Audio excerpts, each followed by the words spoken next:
Dispenser technique part 1 के दिलचस्प, मयारी और अमली लेक्चर्स हर जुमे की रात 10 बजे आपकी खिदमत में पेश किए जाएंगे।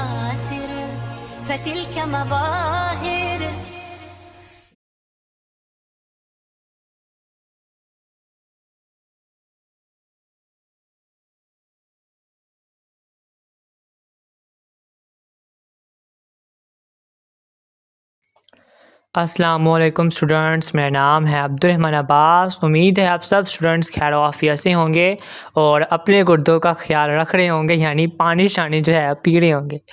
तो आज हम जामिया सईदा ख़ातून जन्नत के प्लेटफॉर्म के ज़रिए से आज हम dispensary technique part 1 chapter number 2 को आगे पढ़ेंगे, जहाँ से हमने लास्ट टाइम छोड़ा था। आज का हमारा जो टॉपिक है वो ऐसा है जो इम्तिहान के लिए तो अहम है ही, लेकिन आम ज़िंदगी में भी बहुत सुनने को मिलता है, और जैसे उर्दू का फेल हो जाना। ठीक हो गया। तो आज का जो हमारा टॉपिक है वो यही है, रेनल फेलर। तो देखें भाई, इससे पहले कि हम किताब की मुश्किल इंग्लिश लाइंस पढ़ें, ज़रा जैसे तरीके से हम समझते हैं कि ये रेनल फेलर है क्या भला। तो लेक्चर स्टार्ट करने से पहले मेरी तमाम स्टूडेंट्स से दरख्वास्त है कि जामिया सईदा ख़ातून जन्नत के ऑफिशियल यूट्यूब चैनल को सब्सक्राइब कर दें, इस वीडियो को लाइक कर दें और अपने फ्रेंड्स के साथ, क्लास फर्स्ट के साथ शेयर कर दें।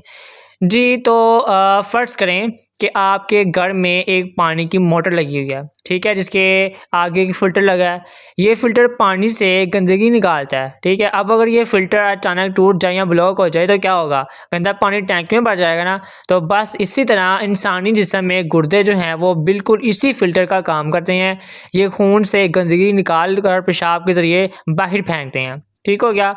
और जब गुर्दे ये काम करना छोड़ दें, यानी हड़ताल कर दें कि भाई हमसे नहीं होता ये काम, तो खून में जहरीला मवाद जमा होना शुरू हो जाता है। इसे हम मेडिकल की ज़ुबान में रेनल फेलर कहते हैं। अब ये हड़ताल जो है कि दो तरह की होती है। एक होती है एक्यूट, ठीक है, यानी अचानक हड़ताल, ठीक है। एक होती है क्रोनिक, जो आहिस्ता आहिस्ता होती है और आहिस्ता आहिस्ता वो बढ़ती जाती है, जान नहीं छोड़ती। तो अब हम किताब खोलते हैं, आप सभी किताब खोलें और पेंसिल लें, रबर शार्पनर भी खोलें, पकड़ लें, और जो जो मैं आपको इंपॉर्टेंट चीज़ें बताऊँगा वो आपने साथ साथ मार्क करते जाने हैं। जी, तो सबसे पहले किताब में ये लिखा हुआ है, renal failure, also known as kidney failure, is a condition where the kidneys are unable to adequately perform their functions, leading to accumulation of waste products and electrolyte imbalances in the body. इसका मतलब है कि renal failure वो हालत है जब गुर्दे अपना काम ठीक से नहीं कर पाते। नतीजा क्या निकलता है? नतीजा निकलता है अकोमुलेशन ऑफ वेस्ट प्रोडक्ट। जिस्म का खून के कूड़ा करीकर अंदर ही जमा होना शुरू हो जाता है, जो कि बाहर निकलना चाहिए था, ठीक है। तो दूसरा क्या है? Electrolyte imbalance. जिसम में जो नमकियात हैं उनका तवाज़ुन बिगड़ जाता है, यानी जो सोडियम होते हैं, जो पोटाशियम होते हैं, ना कहते हैं जो ना चीनी पूरी ना नमक पूरा, जिस्म का सारा निज़ाम जो है वो दरहम बरहम हो जाता है। इसके बाद आगे कहते हैं renal failure can be classified into two main types, acute renal failure ARF and chronic renal failure, जिसको हम CRF भी कहते हैं। यानी इसकी दो बड़ी इकसाम है, एक ARF जो अचानक होता है और दूसरा CRF जो पुराना और लंबे अरसे वाला होता है। आइए पहले हम ARF को पढ़ते हैं। कहते हैं कि sudden decrease in kidney function ARF can be caused by various factors including severe dehydration, sudden drop in blood pressure, infections, kidney infections, urinary tract obstruction और exposure to certain drugs and toxins. यहाँ लफ्ज़ sudden, ठीक है, बहुत अहम है। Sudden मतलब क्या? अचानक। गुर्दे बिल्कुल ठीक थे, अचानक कुछ हुआ और वो फेल हो गए। इसकी वजूहात क्या हैं? सीवियर डिहाइड्रेशन, जिसमें पानी की शदीद कमी, इसलिए कहते हैं हूँ कि पानी पिया करें, ठीक हो गया। दूसरी बात है सडन ड्रॉप इन BP, ब्लड प्रेशर का एकदम गिर जाना, जिससे गुर्दों को खून ही नहीं मिलता, ठीक है। इसके बाद है ऑब्स्ट्रक्शन, पेशाब के रास्ते में रुकावट, जैसे पत्थरी फंस जाए, ठीक हो गया। आगे है टॉक्सिन्स, कोई जहरीली दवा या केमिकल खा लेना, ठीक है ना। तो ये हमने पढ़ा। अब इसकी अलामात क्या हैं? सिम्टम्स लिखे हुए हैं, decrease urine output, oliguria reduced urine production और एनगुरिया एब्सेंस ऑफ यूरिन प्रोडक्शन। ये सबसे बड़ी परेशानी है, पेशाब आना कम हो जाएगा, ठीक है, जिसको हम ओलिगुरिया कहते हैं, या बिल्कुल बंद हो जाएगा जिसको हम एनोरिया कहते हैं। जाहिर है जब फिल्टर ही जाम हो गया तो पानी कैसे निकलेगा, ठीक है। तो अगली लामत है fluid retention, oedema, swelling specially in the legs and around the eyes. जब पानी जिस्म से बाहर नहीं निकलेगा तो क्या कहाँ जाएगा, ठीक है, जिस्म के अंदर ही रहेगा, जिससे टांगों और आंखों के गिर्द सूजन हो जाएगी, बंदा गुब्बारे की तरह जो है वो फूलने लगता है। इसके बाद आगे लिखा हुआ है electrolyte imbalance, hyperkalaemia, elevated potassium levels, metabolic acidosis, fatigue, confusion and nausea due to the buildup of waste product in the blood. अब हाइपरक्लेमिया का मतलब है पोटाशियम का बढ़ जाना, जो दिल के लिए बहुत खतरनाक है, क्योंकि खून में गंदगी हो गई, थकावट जमा है, तो मरीज़ को मतली होगी और दिमाग भी कंफ्यूज रहेगा कि हो क्या रहा है मेरे साथ। अब इसका डायग्नोस क्या ऐसे करेंगे, तो किताब कहती है blood test, serum creatine and blood urea nitrogen BUN levels are commonly measured, urine test to assess urine output and characteristics. Imagining studies, ultrasound or CT scan may be performed to identify structural abnormalities. Doctor खून test करेगा तो urea और creatine level बहुत high मिलेगा। Ultrasound से देखेंगे कि गुर्दे का साइज क्या है या कोई पथरी तो नहीं, ठीक है। इसके बाद अगर ट्रीटमेंट होगा, addressing the underlying cause, treating infections, removing urinary track obstructions, dialysis in severe cases when the kidney are not able to adequately filter waste products from the blood. इलाज जो है वो सीधा साधा है, जो वजह से ठीक करो। पानी की कमी है तो ड्रिप लगाओ, ठीक है, रुकावट है तो उसे हटाओ, और अगर मामला बहुत बिगड़ जाए तो क्या करना पड़ता है, डायलिसिस करना पड़ता है, मसनूई तरीके से खून की सफाई करानी पड़ती है ताकि गुर्दों को आराम मिले और वो रिकवर कर सकें। ARF में अक्सर गुर्दे वापस ठीक हो जाते हैं, ठीक है, क्योंकि ये एक्यूट है। इसके बाद जो नेक्स्ट टाइप है वो है क्रोनिक रेनल फेलियर। ये वो डीड किस्म की बीमारी है कि जो आहिस्ता आहिस्ता आती है लेकिन जाने का फिर नाम नहीं लेती।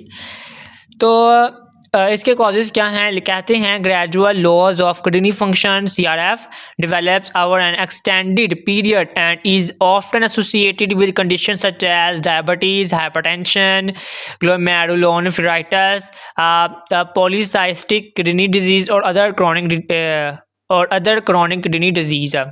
यहाँ लफ्ज़ ग्रेजुअल नोट करें, ठीक है। ग्रेजुअल मतलब कि आहिस्ता आहिस्ता, ये रातों रात नहीं होता, ठीक है। ये ज़्यादातर उन लोगों को होता है जो शुगर और ब्लड प्रेशर के मरीज़ होते हैं। सालों तक की बीमारियां गुर्दों को अंदर से खाती जाती हैं, ठीक है, और मरीज़ को पता तब चलता है जब गुर्दे तकरीबन ख़त्म हो चुकी होती हैं। इसके बाद इसके अलामात लिखी हुई हैं fatigue, weakness and anaemia due to decreased production of erythropoietin. ये बहुत अहम पॉइंट है। गुर्दे एक हार्मोन बनाते हैं जिसको हम कहते हैं एरिथ्रोपोइटिन, जो खून बनाता है। जब गुर्दे खराब तो खून बनना बंद, जिससे खून की कमी, एनीमिया और कमज़ोरी हो जाती है। इसके बाद मज़ीद अलामात लिखी हुई हैं fluid retention, oedema particularly in the legs, hypertension, elevated blood pressure, increased urination at night, nocturia. Blood pressure की वजह से गुर्दे ख़राब हुए, ठीक है, और अब गुर्दे ख़राब होने की वजह से ब्लड प्रेशर मज़ीद बढ़ रहा है। ये एक चक्कर बन जाता है। और नॉक्टोरिया का मतलब है कि रात को बार बार पेशाब के लिए उठना, ठीक हो गया। इसके बाद इसका इलाज कैसे होगा, तो इसका इलाज थोड़ा सा मुश्किल होता है। देखते हैं क्या लिखा हुआ, कहते हैं managing underlying conditions, treating the primary cause of chronic kidney disease, blood pressure control, dietary changes, restricting sodium, potassium and phosphorus intake. अब नमक कम करो, ठीक है, गोश्त वगैरह कम करो, ब्लड प्रेशर को में जो ब्लड प्रेशर है उसको कंट्रोल में रखो, और आखिर में इसका हाल जो बताया हुआ है वो क्या है, डायलिसिस और kidney transplant in advance stages when kidney function is significantly impaired. जब गुर्दे बिल्कुल जवाब दे जाएं तो फिर जो या तो सारी उम्र डायलिसिस मशीन से सफाई करवाओ या फिर जो है वो नया गुर्दा लगवाओ, ठीक है। इसलिए मैं हर लेक्चर में कहता हूँ कि अपनी सेहत का ख्याल रखें, लाइफस्टाइल मॉडिफिकेशंस पर जो है ज़्यादा फोकस करें, और जो पेशेंट्स हैं शुगर के और बीपी के, तो वो अपनी शुगर और बीपी को कंट्रोल में रखें, क्योंकि ये बहुत ज़्यादा फिर से सीवियर केस में तब्दील हो सकती है। तो ये मैंने आपको दोनों डिज़ीज़ के बारे में आज बताया है। बहुत ही मेरे सिंपल वर्ड्स में बताया है।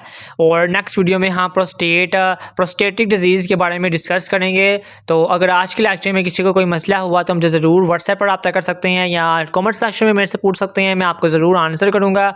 इसके अलावा मुझे आज 2 स्टूडेंट्स मिले तो मुझे बहुत खुशी हुई कि उन दोनों स्टूडेंट्स ने मेरी हौसला अफ़ज़ाई की कि आप बहुत अच्छा पढ़ाते हैं हमें यूट्यूब पर। तो मेरे लिए भी ये फ़ख्र की बात है कि मेरे इस कोशिश से बहुत से स्टूडेंट्स का जो है वो फ़ायदा हो रहा है। और अल्लाह का शुक्र है कि मेरे पास जितना भी इल्म है मैं उसको फैलाने में, पहुँचाने में किरदार अदा कर रहा हूँ। जज़ाकल्लाहु खैरा, मुझे अपनी दुआ में याद रखिएगा। अल्लाह हाफ़िज़।